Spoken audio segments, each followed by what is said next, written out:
Remember yesterday when I pointed out that HS2 Ltd are notorious for using out-of-date maps, and I said there's a great example of that to come. I actually forgot about this one, because this lake, it's actually two lakes normally. It's just that the water's that high because it's been raining so much. I'm stood on the sand, what is normally the sandbar between them. This lake doesn't exist as far as HS2 Ltd are concerned. The latest maps, updated in 2018, still say this lake, which guess what? They're going over, doesn't exist. It's not here, right? 4 years ago, this was a gravel pit. They ceased production, the pumps went off, it filled up. It's been here for years, and it's definitely been here all the time that HS2 Ltd should have realised it's been here. And you know what, HS2? Ordnance Survey, $3.99 subscription for a month.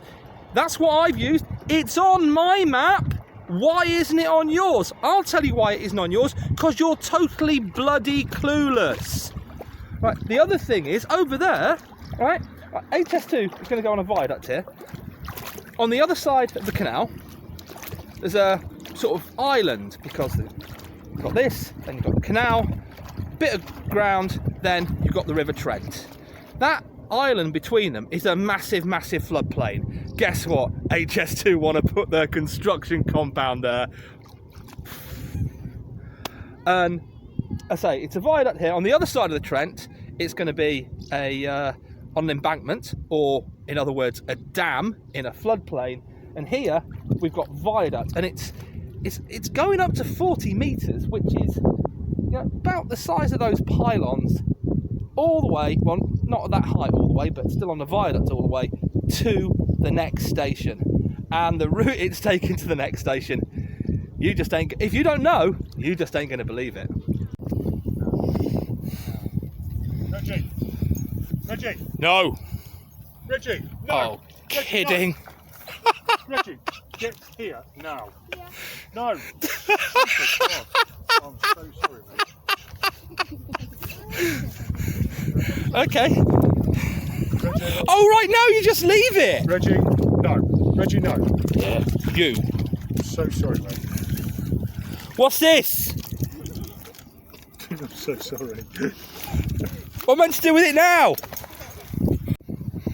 And stupidly I put it down and he's just picked it up again.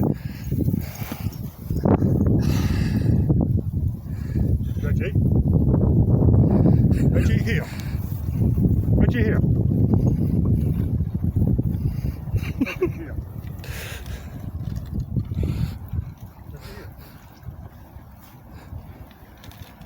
Absolutely not. You're not even getting a treat, are you? Stupid ginger dog. Naughty. There you are. How'd you like that? Do you want some of the water?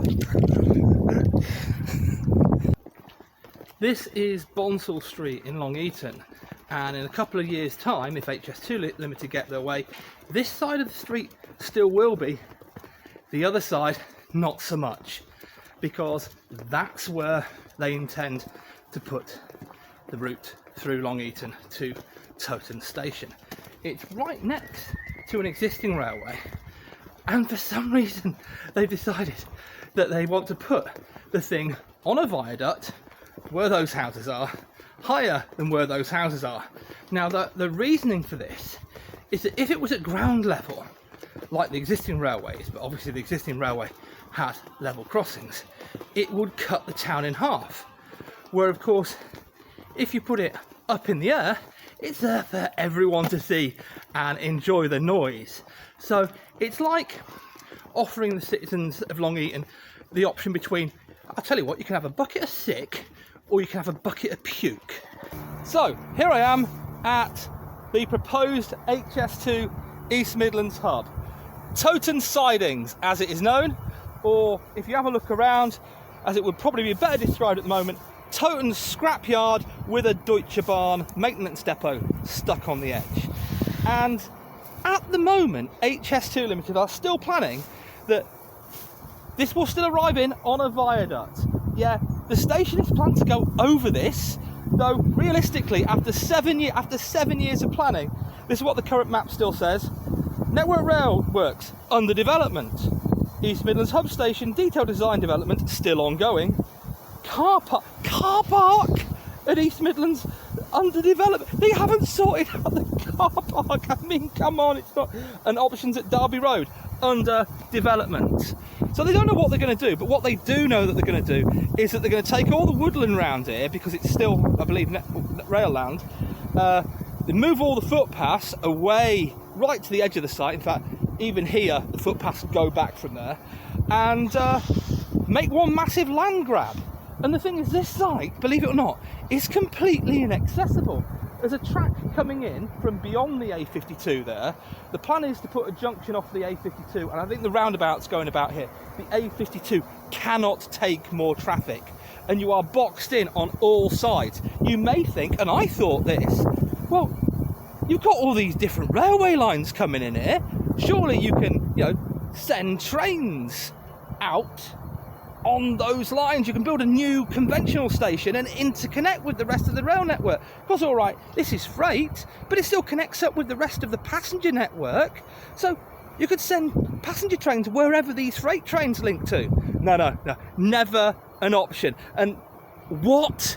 You're putting it in a massively connected rail intersection, and you're not going to utilise it. No, what we're going to do is we're going to extend the tram from Derby, and from Nottingham, and we might build a whole new tram network all the way to Derby along the canal. What?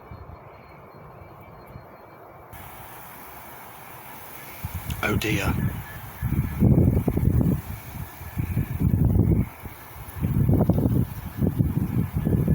I mean, seriously, a train spotter with binoculars.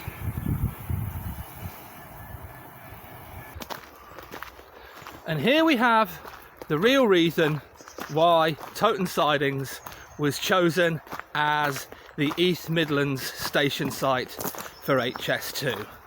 Because it's not about connectivity, it's not about accessibility, it's none of those things that saw Toton chosen as a site. It's, as I think I may have said this before, the same thing that drives HS2 throughout. Money and land. And you may look around here and you may see a former industrial site that is being reclaimed by nature. What the people planning HS2 in offices in Birmingham and London see is they see pound signs, they see development opportunities, they see money and land. And that's why Toton's been chosen, because it's got all this around it that can all of a sudden be developed, just as it's doing pretty well, really, isn't it? And money and land. It's always about money and land. So it's the end of day 5. I've got the first station under my belt. I've also realised that this camera that I'm using isn't as good as the normal one that I have, so I need to make sure that there's more light, which is why I haven't been wearing my hat so much. And yeah, it's gone well. Obviously started a little bit late because of getting to the Trent lock last night about 11:25. And didn't progress quite quickly because I got to that lake and my feet were a little bit sore, and it was just great paddling. And yeah, then that dog nipped my socks, but having great rants as well. And yeah, it's going well.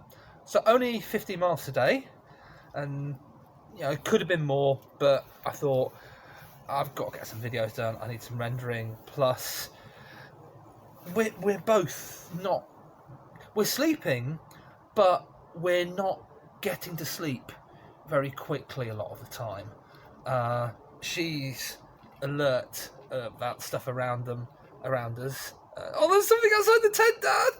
I gotta go out and chase it, please!